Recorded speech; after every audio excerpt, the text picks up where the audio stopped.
When it started for the first time, I was really clueless. Everyone was clueless about it. We were looking for doctors who might know about my disease, who might guide us regarding this. Visited a lot of doctors and went through numbers of tests, but there was no diagnosis. Every time there was just a temporary solution on it.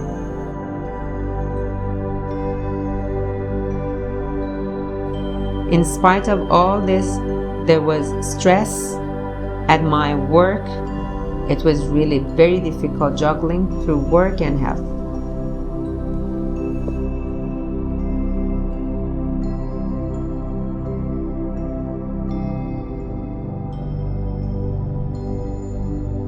I had visited India through our work. It was a business trip regarding the factory visit there. I was struggling with pain that time too. I used to walk around with a stick in my hand. When we returned back from the trip, later after a couple of months, my ex-husband went to India for his further studies. After he left for India, me and Kevin shifted in with my parents. Later, I started visiting the chiropractor to release the tension in my muscle and for proper movement.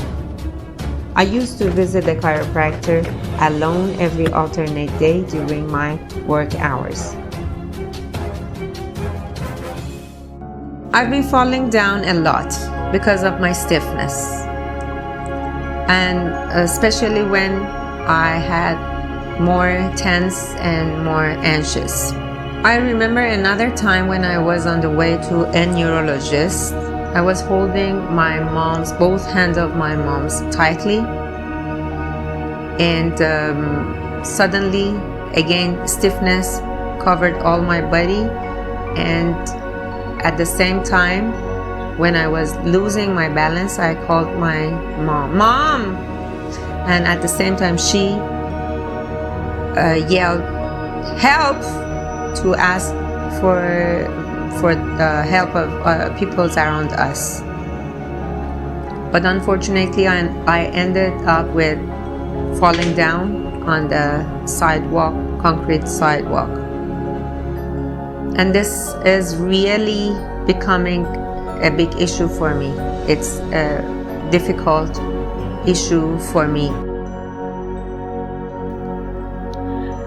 I used to struggle with simple tasks like going down the stairs. One day my dad and my friend asked me to try getting into a car by myself, but I couldn't manage it even after an hour of trying because I was not able to bend my back to sit. That's when I gave up going to the office and started staying at home. My difficulties didn't end there. Everyday activities like going to the washroom became a problem. Thankfully, my mom was always there to help and support me during those tough times. But the weight of responsibilities and the anxiety I felt made things even harder. Jerking starts after I became completely bedridden with muscle pains, stiffness, and spasms, which were a result of my anxiety and stress. Unfortunately, my condition took a turn for the worse. I developed a high fever, and my body started jerking uncontrollably.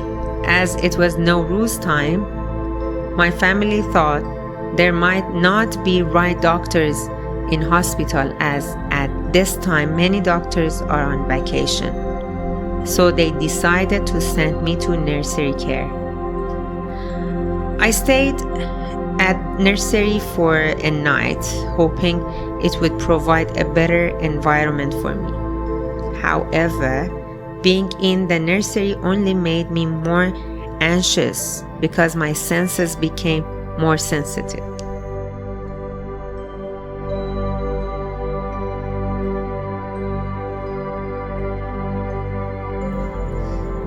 Realizing that the nursery wasn't helping me, then I felt like whatever, hospital definitely is going to be better than here, and I asked them to transfer me to hospital.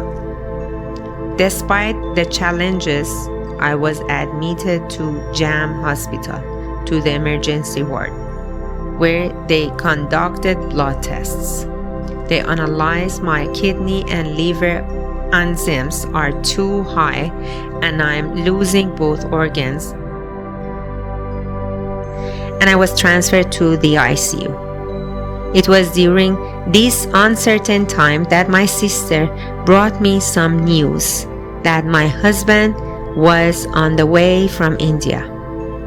However, the mix of joy and anxiety caused even more jerking as I was overwhelmed by emotions. In moments of darkness, the support of loved ones became a ray of hope. When my husband arrived at midnight, we embraced and I started crying tears, and I asked him, as I'm going to overcome this difficulty, please don't cry. He stayed by my side around 14 days, sitting on a nearby couch, providing unwavering support.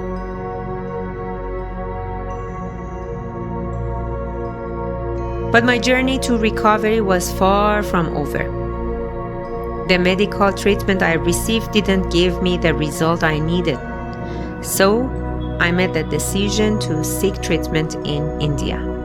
However, obtaining a visa became a challenge, and finally the Indian consulate himself suggested applying for a medical visa. With the help of my husband, who arranged appointment with doctors in India, I finally received my M visa. My son also obtained a student visa, and together we embarked on a journey of hope. My mom came with us to India with tourist visa to protect me during the trip until I get settled. She stayed for a month with us.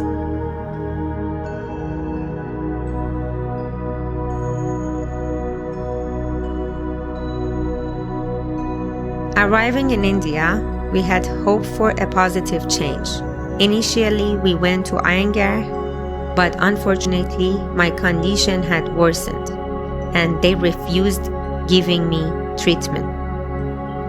Fortunately, they referred me to Dr. Narkarni clinic, where I finally found the help I had been seeking.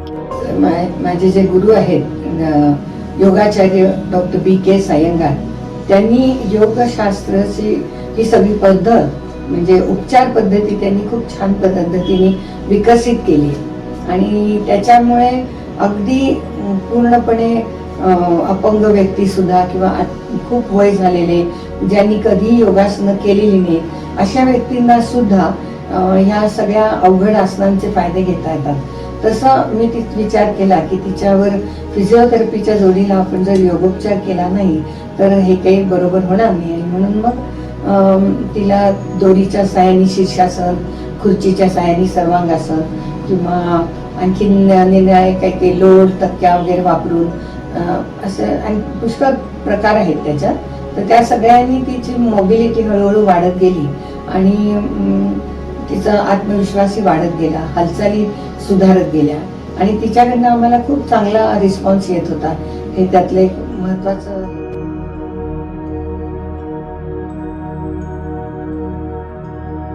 Dr. Narkarni's expertise and care transformed my life. The treatments I received at her clinic made a remarkable difference. I am immensely grateful for the solid support of her team, and my family, and the strength I discovered within myself.